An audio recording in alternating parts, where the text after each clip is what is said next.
Hey guys, I'm doing the podcast episode solo here, and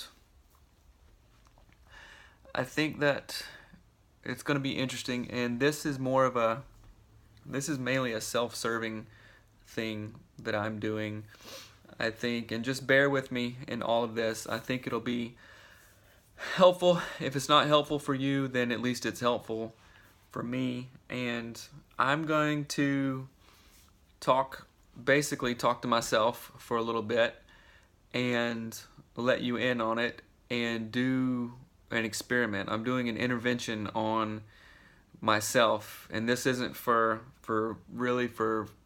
people to watch and be like, "Oh, it's I swear it is for me and my growth process." And what I want to do is every time that I have a negative self-thought in what I'm talking about, I'm going to call it out. We talk about doing stop thoughts or shaking some truth on it all the time in the podcast, and just bear with me. So, being a therapist, I give advice and I give different insights from what I see all the time with hundreds of clients, and it is sometimes the most difficult thing for me to take that own advice, and I think other people suffer for it. I suffer for it.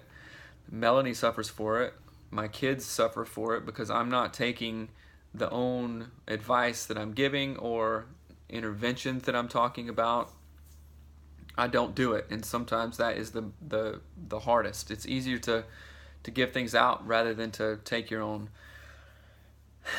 medicine. And over the last couple of days, I've been having a really hard time and having these like really depressive thoughts, and this time they've been like, I've felt it in my body, like my chest has been tight for like 2 days, and I get these weird hot flashes and then feelings of overwhelming sadness. And it's really hard to do therapy, or it's really hard to do other work things when you're feeling these types of things. And anyway, me and Melanie have been talking a lot, and the things that we have been talking about have been really big for me. And every time we have an argument, or every time I realize something dumb or whatever I was doing, I give reasons to it, and I say, well, I just feel so stupid, or I feel shameful, or whatever. And I don't cry that often. I don't have a problem with crying, but when I cry in front of Melanie, and it's not like tears of joy or tears are like tears of grief of somebody passing away, it is the most absolutely intense thing I could think of, more than like working out as hard as you can or running up a giant hill or anything, because crying for me it's almost crazy making, and it doesn't make any sense. And after I cry in front of Melanie from having a conversation or an argument or coming to a realization, I feel so stupid and shamed, and I feel like I have to be managed by Melanie, like she's the stronger one or she's the whatever. And it's not about who's stronger or who's not strong, but and this is totally false thinking. And I cry because I get something out. I cry because the pressure or stress of holding that weight up for so long has become unbearable, and then I cry. And then I feel stupid or shameful or less than a man if I cry. And then I feel like I'm not in control or whatever. And then I feel I absolutely cannot think straight. I don't have rational or linear thoughts or anything. It's like I'm just thinking, and I can't do any logical thinking. It's all it's all just scrambled brain, and it feels like insanity. And me and Melanie talk about this, and having come from a family and having different family of origin issues, it just pulls all that stuff up. And I'm not supposed to cry. People who cry are to be managed and are to be like, here we go again, he's crying or she's crying, this is something to get through, like, okay, hurry up so we can be normal again. And that is not the way, that's not the way to do it. That's not helpful. And I talked all this out with Melanie, and she shook some truth on all these feelings that I'm having, and about I feel so stupid when I cry, or I feel like you have to manage me, Melanie. And here we go again, Seth's emotional again, and that's just not true. And even as I'm sitting here talking about this,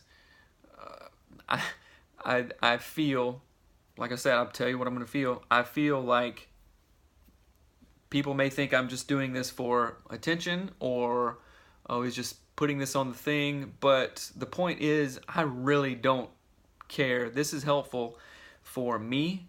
This is helpful for my growth. And you can think what you want to, I guess, but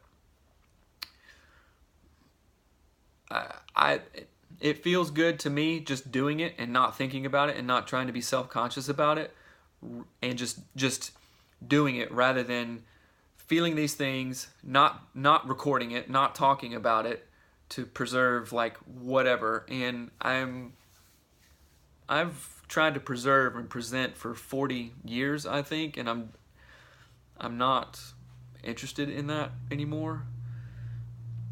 And this is a way for me to step into that not being interested. Like, I try to do things that make me nervous, like doing stand-up or doing a play that I recently did, or being in Toastmasters or whatever that I've talked about, or public speaking or giving speeches.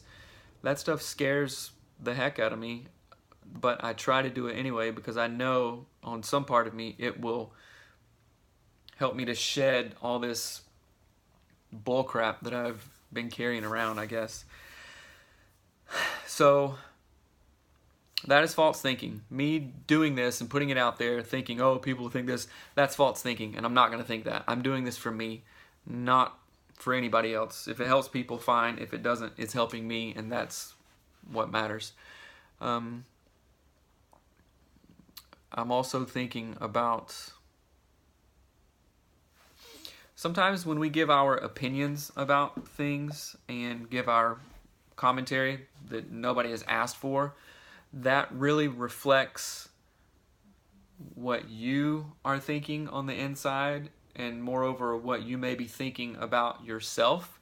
When you judge others, you judge yourself. When you're not okay with others, you're not okay with yourself. And about 20 minutes ago, maybe 30 minutes ago, Melanie and I were having a conversation, and thankfully she saw something in me and said, we need to talk, because I didn't want to talk about it. I felt like my body was going to explode, and I wanted to just get away. I wanted to go to the backyard and cut firewood and deal with it myself, because that is my culture that I came from, being very independent, putting down your feelings and keeping calm and carrying on, right? Like, my grandma was British, and she had a big part in raising me, and the keep calm and carry on thing was number one. It was absolutely number one. You don't have time for feelings. Get over it and move forward. And guess what? And do it by yourself. You don't have time for feelings. Get over it. Do it by yourself and get stuff done. And I can't do that anymore. I absolutely cannot. It is the number one thing that I want to do. I want to have my own feelings. I want to be alone. I want to do it myself. I don't want anybody's help, because that makes me think that I am not enough, that I can't do it, that I can't keep calm and carry on or whatever. And and I can, but that is not a full way to live, and it definitely doesn't bring community with Melanie. It definitely doesn't allow her to use her awesome gifts to help me, for us to be in a relationship and to be real with one another. And it ends up just making me lonely and unfulfilled and not completely satisfied, and missing out on the depth of relationship that I could have with her. And here again, I feel like if I look back on the 6 months that I've maybe cried like 5 times or something, a huge part of me is negative self-talk saying, you're just crying again. What is wrong with you? Your friends, and especially your wife, are saying, Seth's crying again, or whatever. And it's not like I even cried that much, but that is such a negative self-talk. It's like, I'm crying again because the weight of what I'm carrying, the weight of what I'm putting on myself is too freaking heavy to carry alone, and you're going to kill yourself if you don't get it off your shoulders, I guess. That's why I'm crying again. But still, there's a part of me that I'm not going to listen to, but I'm giving a voice to it. There's a part of me that thinks that is weak, that is less than, that is like, come on, dude, what are you doing? Be a leader, or be stronger than you are. But I'm not going to listen to that. And whatever that means, I don't know. Maybe it's more videos like this. I don't know, and I don't care. I do care, but I guess we'll get there when we get there. And going back to what I was saying about when we judge others, we're actually judging ourselves. And about 20 or 30 minutes ago, it's like when I cry, I cry very silently, but with an intensity that I think everybody's experienced this, but it's like the hardest thing physically and emotionally in the world, for me at least. And it's something I'm not used to. It's a feeling. I do whatever I can not to cry because it sucks. And I realized that when I was crying and I was talking out loud to Melanie, and this is when I really started to just weep bitterly, was when I felt a level of self-shame and feelings that I don't accept myself and I don't love myself. And being a therapist, I talk to other people about this, right? But I haven't figured it out on my own, and that is what drives me completely insane, is why don't I know this? Why can't I figure it out? Why am I even feeling this way? And then combating the reasons of I feel shame, I feel unloved, and I feel judged by my own self, trying to figure that out and asking why. But maybe I can't figure it out. Maybe the correct way of thinking around it is to shake some truth on that. And Melanie was really helpful. Again, going back to the truthful, this sounds so stupid to me to say, but people, oh my gosh, this sounds so stupid. But it's not stupid. It's just how I feel about it. Like, people like me. They think I'm fun. And do you know how weird that is to say out loud? It's ridiculous, but it's not ridiculous. Come on, Seth, put some truth on it.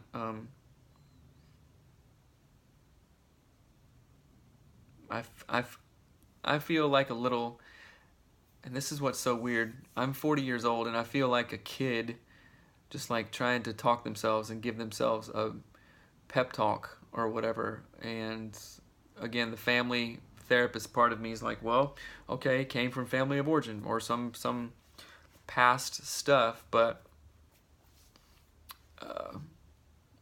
and I know that I'm kind of rambling here, but whatever. It's just this is real time. Like 30 minutes ago, we were in our bedroom sobbing, right? And Melanie's awesome, and she's super strong and very insightful about this stuff. And it's just, I find it fascinating and crazy and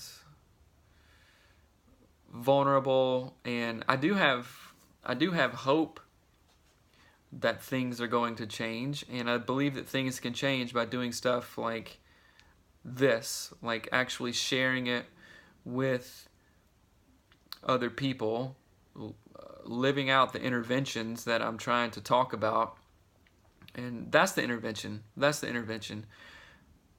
People do like me and think I'm fun. I am successful, and we have a good life, and I'm a good dad, and I'm a good husband, and there's a ton of other things that people like about me, and now it's my job, it's my duty to accept those things in myself. And so many times I've thought about, does this come from some unresolved trauma that I've had in the past that I don't even remember. I don't remember any trauma like when I was younger or anything like that. Or is this purely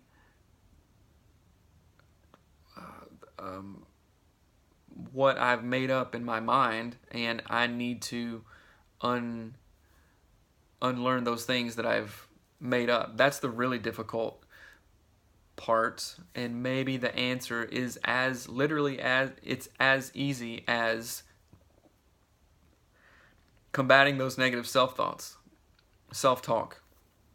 Melanie talks about it is only chemicals in our brain, that a tweak of chemicals makes you feel this, makes you feel that. And I understand that that is true, and I understand that I do have the power, the strength, the insight to literally shake some truth on it, to use just super simple cognitive behavioral techniques to do therapy on myself, to use these interventions that we talk about, and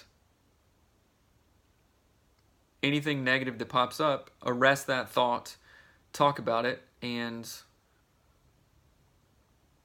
change your pattern. And it's I understand anybody in the world, if anybody in the world would come up to me and say, Seth, that's easier said than done, I feel like I am the number one person to say to them, yes, I understand that, I get it, and it's hard, and I don't even do it sometimes.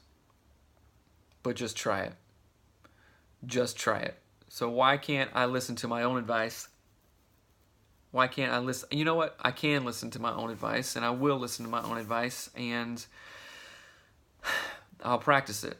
And I will count myself as very blessed and very lucky to have a wife who sees these things, who isn't tripping out as much as I am, who is more rational than I am. I'm very thankful for that.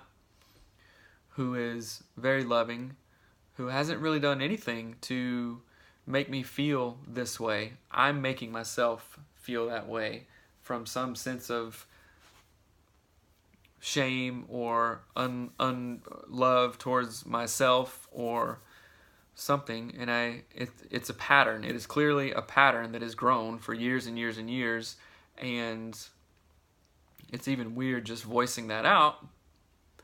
But if that is what needs to be done, then I'll voice it out, and I have no problem with saying that and even sharing that. I have no problem with that. And I really feel like, I'm supposed to give some sort of like self-intervention here or whatever, but that's not the case. Again, if I get anything out of this, then that's good. That's good for me, I guess.